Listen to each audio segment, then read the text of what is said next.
Hi friends, ಎಲ್ರಿಗೂ ನಮಸ್ಕಾರ. ನಾನಿವತ್ತು ಪತಂಜಲಿ ಯೋಗ ಶಿಕ್ಷಣ ಸಮಿತಿ ಬಗ್ಗೆ ಹೇಳಬೇಕು ಅಂತಿದ್ದೀನಿ. ಪತಂಜಲಿ ಯೋಗ ಶಿಕ್ಷಣ ಸಮಿತಿಯವರು ರೊಳ್ಳ ಬ್ರಾಂಚಿಂದ ರತ್ನಗಿರಿ ಬ್ರಾಂಚಲ್ಲಿ ಒಂದು ಯೋಗಾಭ್ಯಾಸ ಶಿಕ್ಷಣ ಸ್ಟಾರ್ಟ್ ಮಾಡಿದ್ದಾರೆ. ಇದು ಬಂದು ಉಚಿತವಾಗಿರುತ್ತೆ. ಯಾರೆಲ್ಲ ಇಂಟ್ರೆಸ್ಟ್ ಇದ್ದೀರಾ ಯೋಗ ಮಾಡೋದಕ್ಕೆ ಅವರು ಬಂದು ರತ್ನಗಿರಿಯಲ್ಲಿ ರಿಜಿಸ್ಟ್ರೇಷನ್ ಮಾಡಿಸ್ಕೋಬೋದು. ಫ್ರೀ ಆಗಿರುತ್ತೆ, ಯಾವುದೇ ಥರದ ಚಾರ್ಜಸ್ ಇರೋದಿಲ್ಲ. ಸೆಪ್ಟೆಂಬರ್ 1ರಿಂದ ಅಕ್ಟೋಬರ್ 17ವರೆಗೂ ಇಲ್ಲಿ ಯೋಗ ಶಿಕ್ಷಣ ನಡೆಯುತ್ತೆ. ರತ್ನಗಿರಿಯಲ್ಲಿ RDT ಭವನಲ್ಲಿ ಶಿಕ್ಷಣ ಕೊಡ್ತಾರೆ. ಯಾರಿಗೆಲ್ಲ ಇಂಟ್ರೆಸ್ಟ್ ಇದೆ ಅವರು ಈ ಅವಕಾಶನ ಮಿಸ್ ಮಾಡ್ಕೋಬೇಡಿ, ತಪ್ಪದೇ ಯೂಸ್ ಮಾಡ್ಕೊಳ್ಳಿ. ಇದೇ ಯೋಗನ ನಾವು ಬೇರೆ ಕಡೆ ಕಲ್ತ್ಕೋಬೇಕು ಅಂದರೆ ಅಮೌಂಟ್ ಕಟ್ಟಬೇಕಾಗುತ್ತೆ. ಆದರೆ ಪತಂಜಲಿ ಯೋಗ ಅವರು ಈ ಶಿಕ್ಷಣೆಯನ್ನು ಉಚಿತವಾಗಿ ಕೊಡ್ತಿದ್ದಾರೆ. ಈ ಅವಕಾಶವನ್ನು ಎಲ್ಲರೂ ಸದುಪಯೋಗ ಮಾಡ್ಕೊಳ್ಳಿ, ಹತ್ತಿರ ಇರೋರು ಅಂತ ಕೇಳ್ಕೊತೀನಿ. ಈ ಪತಂಜಲಿ ಯೋಗ ಶಿಕ್ಷಣ ಅವ್ರದ್ದು ಬಂದು 1200 ಬ್ರಾಂಚಸ್ ಇದಾವಂತೆ. ಈಗ ಇವರು ರತ್ನಗಿರಿಯಲ್ಲಿ ಸ್ಟಾರ್ಟ್ ಮಾಡಿದ್ದಾರೆ. ಇದು ನಮ್ಮೆಲ್ಲರ ಅದೃಷ್ಟ ಅಂತ ತಿಳ್ಕೊತೀನಿ. ಯಾರಿಗೆಲ್ಲ ಯೋಗ ಮಾಡಲು ಆಸಕ್ತಿ ಇದೆಯೋ ಅವರೆಲ್ಲ ಬಂದು ಜಾಯಿನ್ ಆಗಿ.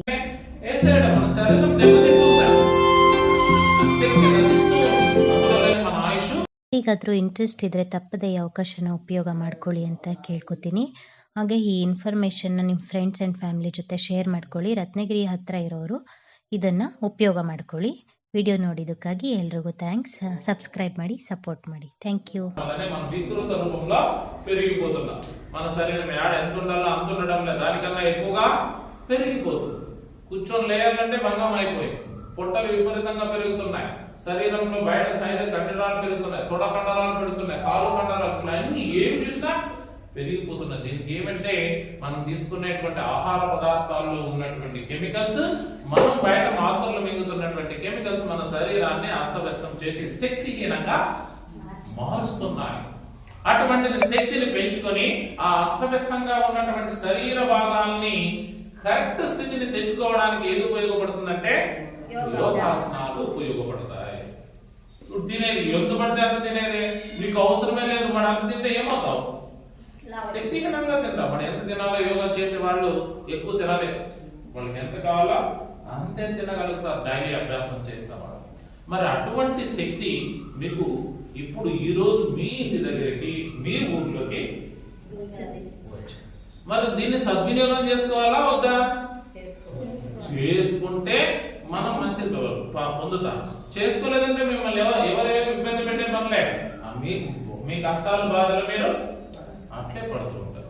సో ఈ రోజు వచ్చినటువంటిది అక్క వాళ్ళు ఎంతో గట్టిగా ప్రయత్నం చేశారు. రండి, రోజు నిబద్ధతతో నేర్చుకొని చూడండి.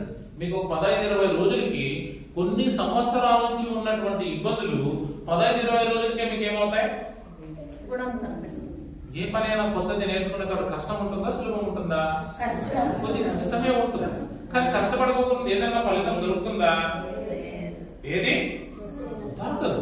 సో కాబట్టి మనం ఏం చేయాలి? వచ్చి కష్టపడాల్సిందే. కష్టపడితే ఏం దొరుకుతుంది? ఆనందం దొరుకుతుంది. కష్టపడేవాడే ఆనందంగా ఉంటాడు. సుఖంగా ఉండేవాడు ఎప్పుడు ఏ విధంగా ఉంటాడు? రోగిగా ఉంటాడు, బాధపడతాడు, కష్టాలు దుఃఖాలని ఎదురించాల్సినటువంటి పరిస్థితి వస్తుంది. కాబట్టి సుఖాన్ని కాదు కోరాల్సింది. మనిషి ఏం చేయాలి? బతికినాళ్ళు కష్టపడము నేర్చుకోవాలి. సో ఆ విధంగా మీరు వచ్చి ఈ యోగాభ్యాసాన్ని నేర్చుకుంటే ఖచ్చితంగా మనకు చాలా అనారోగ్య సమస్యలు చిన్నవి ఏవి ఉన్నాయో అవన్నీ తగ్గుముఖం అనేటువంటిది జరుగుతుంది. మేము సమితి తరఫున అన్ని తగ్గిపోతాయని మేము చెప్పము. నువ్వు ఆచరించే దాన్ని బట్టి తగ్గుతాయి. అంతేకాని మేము తగ్గొచ్చేసి నీకు అది వెళ్ళిపోతుంది, ఇది వెళ్ళిపోతుంది అని చెప్పొచ్చు. కానీ నువ్వు చెప్పే దాంట్లో వాస్తవం ఉండొచ్చు, కానీ నువ్వు చేసే దాంట్లో వాస్తవం ఉందో లేదు. నువ్వు కరెక్ట్ గా చేస్తే మాత్రము తప్పకుండా ఫలితము ఉంటుంది.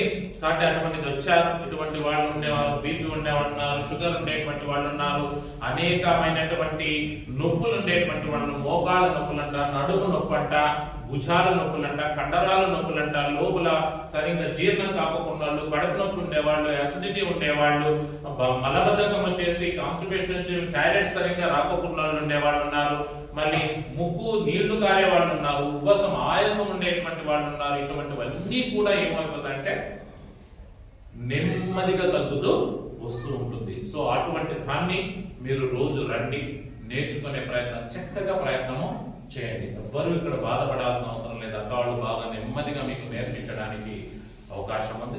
మరి యోగా వల్ల ఏం జరుగుతుందంటే మనలో ఒక శక్తి ఉద్భవిస్తుంది.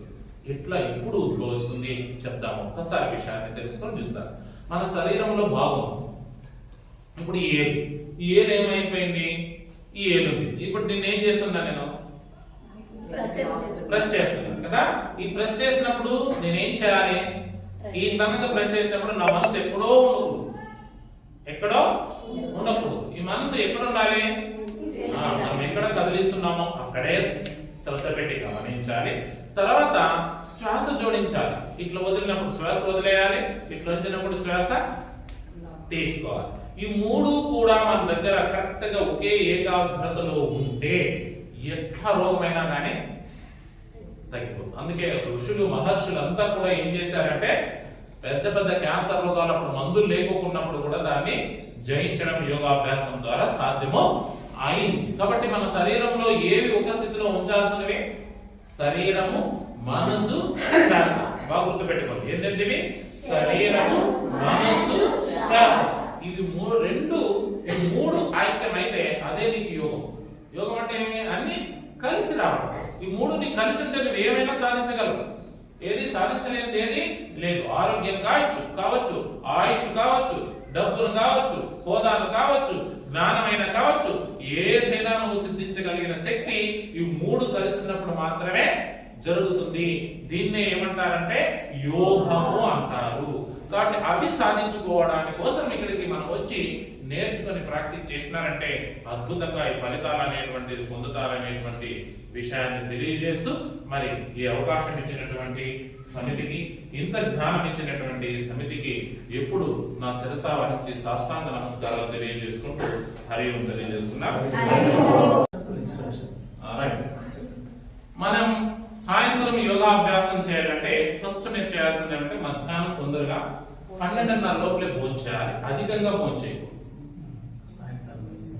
సాయంకాలం అభ్యాసం ఉంటుంది కాబట్టి గ్రహించి మనం ఏం చేయాలి, 12:30 లోపలే తినాలి. మనం 2-3 గంటలు తింటుంటాం కదా, అట్లా 12:30కే తినాలి. అది బాగా జీర్ణం. అధికంగా తినకూడదు. ఏం చేయాలి, మితంగా తినాలి.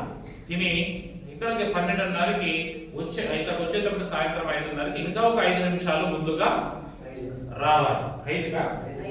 5 నిమిషాలు అంటే 4:55 అంతా ఇక్కడికి రావాలి. వచ్చేటప్పుడు గ్లాస్ నీళ్లు కూడా తాగి ముందుగానే ఏం చేయాలి, ఒక బాటిల్లో నీళ్లు తీసుకొని ఒక బెడ్షీట్, కాటన్ బెడ్షీట్ ఉంటుంది కదా, ఈ వజ్రాసనం అనేది వేస్తారు ఫస్ట్.